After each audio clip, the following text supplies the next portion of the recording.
నమస్తే, welcome to ATV.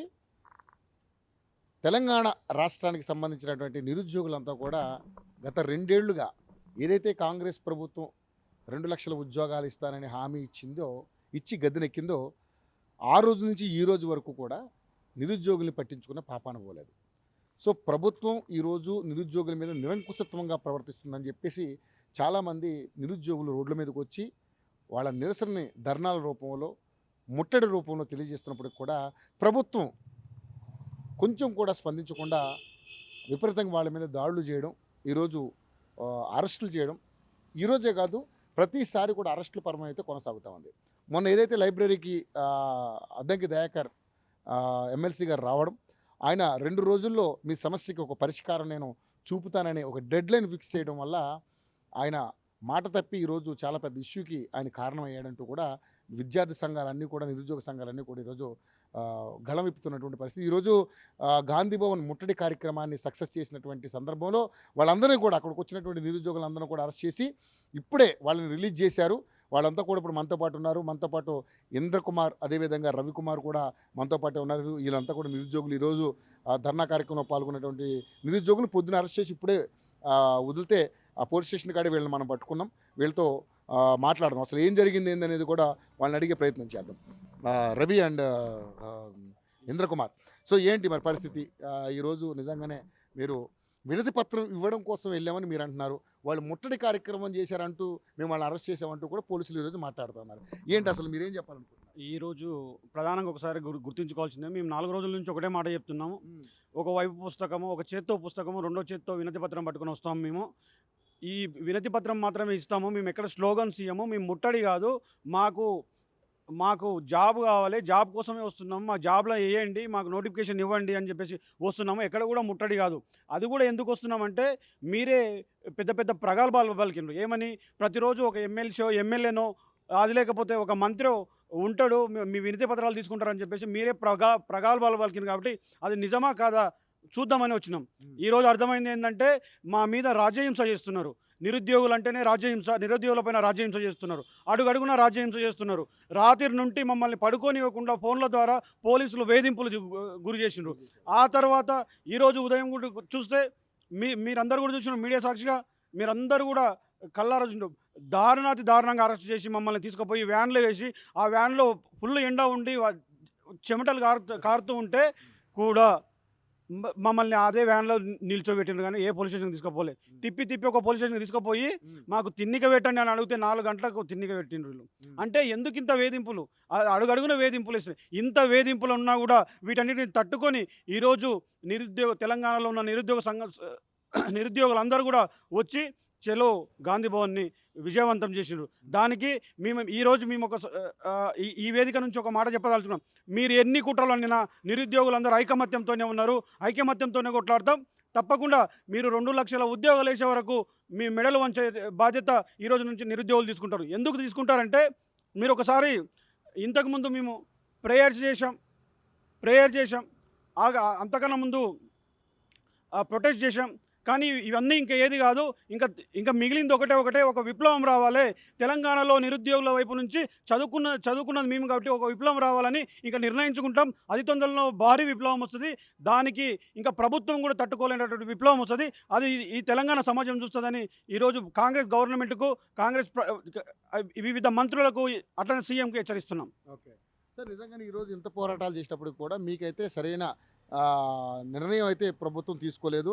So Addanki Dayakar విషయంలో కూడా మొన్న మీరు మాట్లాడారు. మరి అద్దంకి దయాకర్ ఈరోజు ఏదైతే 2 రోజుల్లో మీకు సీఎం గారిని కల్పించే కార్యక్రమం, ఈ సమస్యకు ఒక పరిష్కారం దొరుకుతుందని చెప్పి చెప్పడం జరిగింది. సో మీరు ఫోన్ లైన్లో కూడా మాట్లాడి ఏది 2 రోజుల్లో మీరు ఏం చేశారు అని చెప్పేసి మీరు నిలదీశారు. ఆ వీడియో కూడా చాలా వైరల్ అవుతుంది. ఈరోజు మిమ్మల్ని అరెస్ట్ చేశారు, ఇప్పుడే వదిలారు. ఏంటి అసలు నిజంగానే మరి వినతి పత్రం ఇవ్వడానికి వెళ్ళామని మీరే చెప్తా ఉన్నారు. సో ఈరోజు మీ అరెస్టులని ఏ విధంగా చూడవచ్చు అసలు ఒకసారి? ఇప్పుడు ఏదైతే ఉందో, దయాకర్ అని ఒక మాట అన్నారు, 2 రోజుల్లో మీకు స్పష్టమైన హామీ ఇస్తా అని చెప్పారు. అది పోయింది. నిన్న నేను పర్సనల్గా ఫోన్ చేశాను. యాక్చువల్లీ ఫోన్ చేసి, అన్న మరి నన్ను చాలామంది అడుగుతున్నారే, మరి ఏమైంది? 2 రోజుల్లో చెప్తా అని చెప్పారు, 2 వారాలు దాటిపోయింది, ఇప్పుడు దాకా మా సమస్య మీరు పట్టించుకోలేదంటే నువ్వు నిరుద్యోగి కాదు, నువ్వు బీఆర్ఎస్ ఏజెంట్వి, బీజేపీ ఏజెంట్వి, వాళ్ళు డబ్బులు ఇస్తే మాట్లాడుతున్నావు అని చెప్పేసి నన్ను చెప్తున్నావు. నువ్వు నిరూపించవచ్చు కదా. నువ్వు గవర్నమెంట్ మీదే కదా, అధికారం మీదే కదా, రాజ్యం మీదే కదా.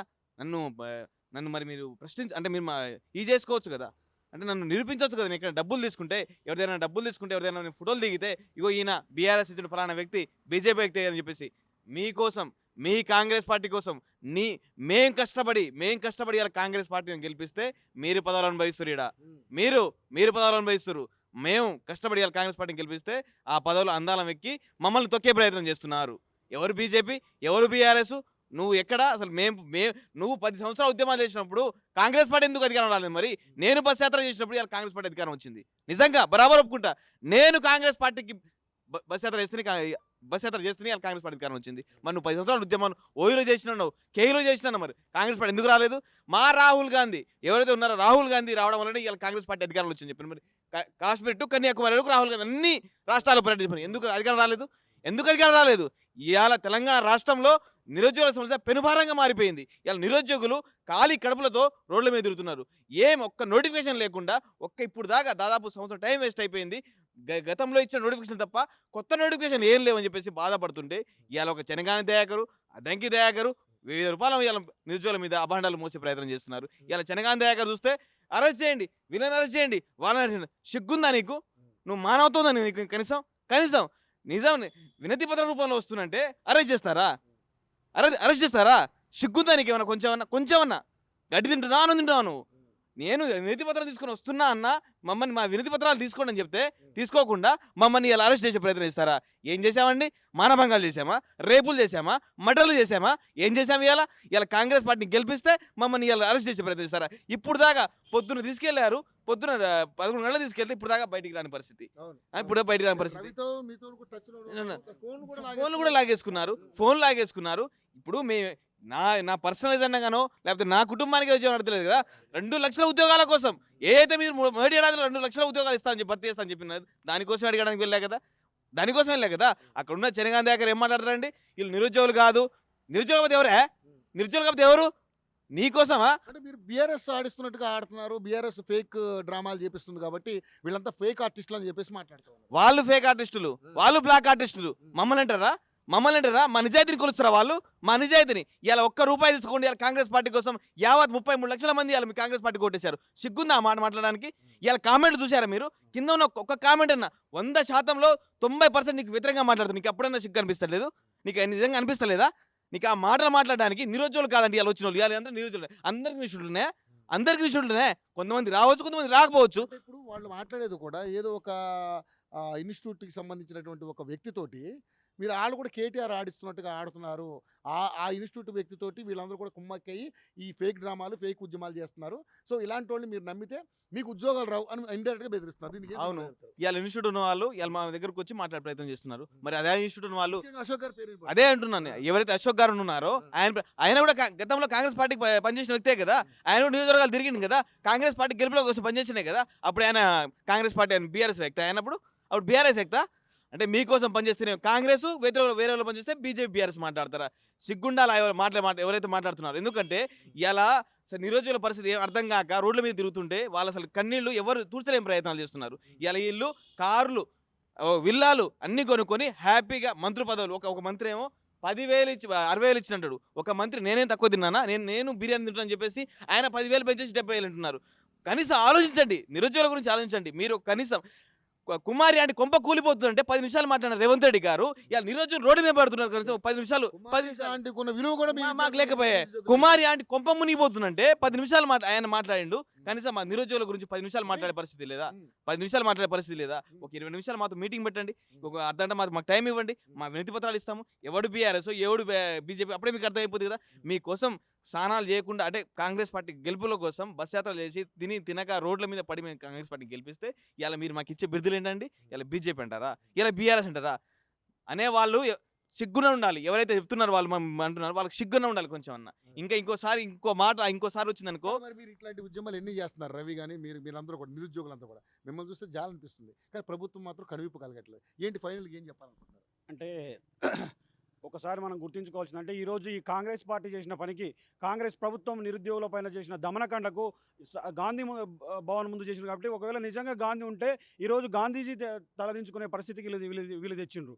ఎందుకు చెప్తున్నామంటే ప్రతి దగ్గర అడ్డుకోవడం, ప్రతి దగ్గర నిరసనలో రాజ్యహింస మా పైన చేయడం వీళ్ళకి అలవాటుగా మారింది. మేము చెప్తున్నాం, మేము నేను ఇంతకుముందు కూడా చెప్పిన, రెవల్యూషన్ స్టార్ట్ అవుతుంది, విప్లవం స్టార్ట్ అవుతుంది. ఆ విప్లవాన్ని తట్టుకునే శక్తి కాంగ్రెస్ పార్టీకి లేకుండా ఉంటుంది. ఆ విప్లవానికి కాలి బూడిద అయిపోతారు వీళ్ళందరూ కూడా. అతి తొందరలోనే పెద్ద విప్లవం ఉంటుంది, పెద్ద పెద్ద కార్యక్రమాలు ఉంటాయి. ఇంకా ఆ విప్లవానికి వీళ్ళందరూ కూడా ఈ మంత్రులు అనేటోళ్ళు ఎవరో అవాకులు చెవాకులు పేలుతున్నారు కదా నిరుద్యోగుల మీద. ఈ అవాకులు చెవాకులు పేలే ఆ రాజకీయ నిరుద్యోగులు అందరూ కూడా ఆ విప్లవానికి బలిగాక తప్పదు.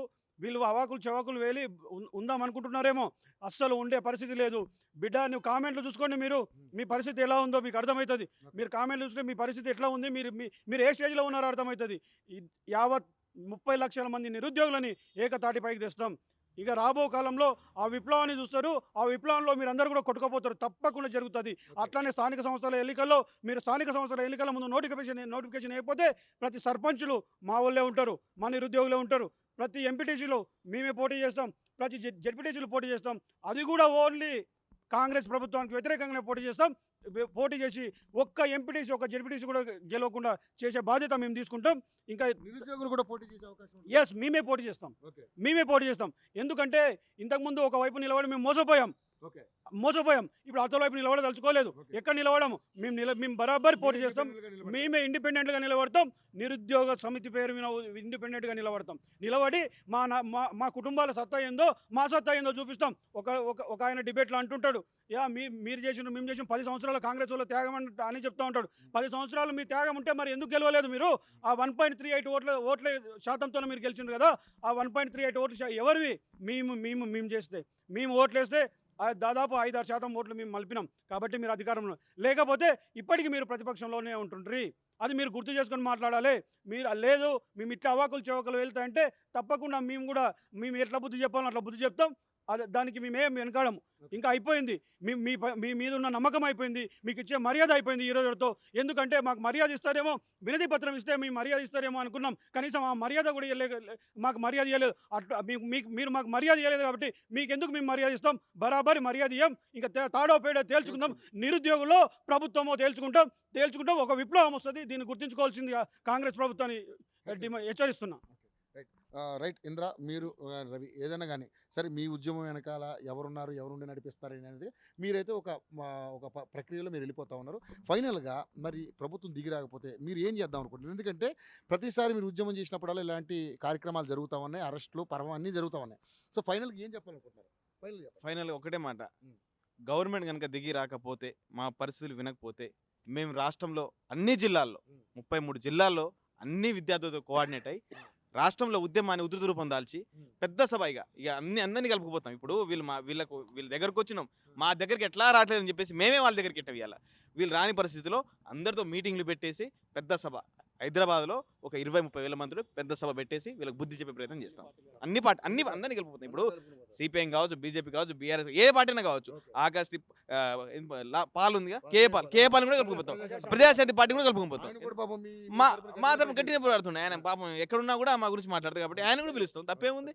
ఏ పార్టీ అయినా సరే మా కోసం రెస్పాండ్ అవుతాడు. మా కోసం ఏ పార్టీ అయినా సరే. రేపు నేను ఫోన్ చేసి మాట్లాడిన ఒకరోజు, సార్ మీ మద్దతు కావాలంటే మీరు రమ్మంటే నేను అశోక్ నగర్ కూడా వస్తా, మనం పెడదామమ్మ, పెద్ద బహిరంగ సభ పెడదాము, మీ ఎంట నేను ఉంటాను చెప్పాను. Thank you. బట్ మీ సమస్య తొందరగా క్లియర్ కావాలని మనస్ఫూర్తిగా కోరుకుంటున్నాం. ఏదేమైనా శాంతియుతంగా చేస్తున్నా కూడా మీ మీద ఇలాంటి కార్యక్రమాలు జరుగుతున్నాయి కాబట్టి ఏం జరుగుతుందో చూద్దాం. ఇక ఫైనల్గా ఒకటి, ప్రివెంటివ్ అరెస్ట్ చేయడం తప్పు. ఇలా ముందస్తు అరెస్ట్ చేసి మా మిత్రుడు జనార్దన్ గానీ కొంతమంది ఫ్రెండ్స్ ఎవరైతే ఉన్నారు మిత్రులను కూడా ముందస్తు అరెస్ట్ చేసినారు. ముందుగానే ఏం వీళ్ళు రాజ్యాన్ని ఏమన్నా దొంగలు ఇచ్చిర్రా? ఎందుకు అరెస్ట్ చేశారు వీళ్ళని? వీళ్ళు నటోరియస్ క్రిమినల్స్. వీళ్ళు పెద్ద పెద్ద క్రిమినల్సే కార్లో పెట్టి తిరుగుతుర్రు. మీ పార్టీలో పెద్ద పెద్ద క్రిమినల్సే డబ్బులు దోచిన వాళ్ళే ఇలా కార్లో తిరుగుతుండ్రు. ఇలా ఒక సమాజం కోసం పోరాడుతున్న వ్యక్తి, ఇలా నిరుద్యోగుల కోసం పోరాడుతున్న వ్యక్తి ముందుకు అరెస్ట్ చేసి పెట్టి ఏం అవసరం ఉంది? మమ్మల్ని నైట్ నుంచి ఫోన్ చేస్తున్నారు, ఒకటే ఫోన్లు. మేము చిక్కడపల్లి పిఎస్ నుంచి మాట్లాడుతున్నాం, దోమలగూడ పిఎస్ నుంచి మాట్లాడుతున్నాం, ఆ పిఎస్ నుంచి ఈ పిఎస్ నుంచి. ఏం చేస్తారండి? మేమైనా తప్పు చేస్తున్నామా? మాకు కావాల్సింది మీరు చేస్తే మేమే హ్యాపీగా చదువుకుంటాం కదా. లైబ్రరీలో గ్రంథాలయం మేమే కూర్చొని చదువుకుంటాం కదా. ఇవన్నీ చేయకండి. నిరుద్యోగులు ఆవేశంలో ఉన్నారు.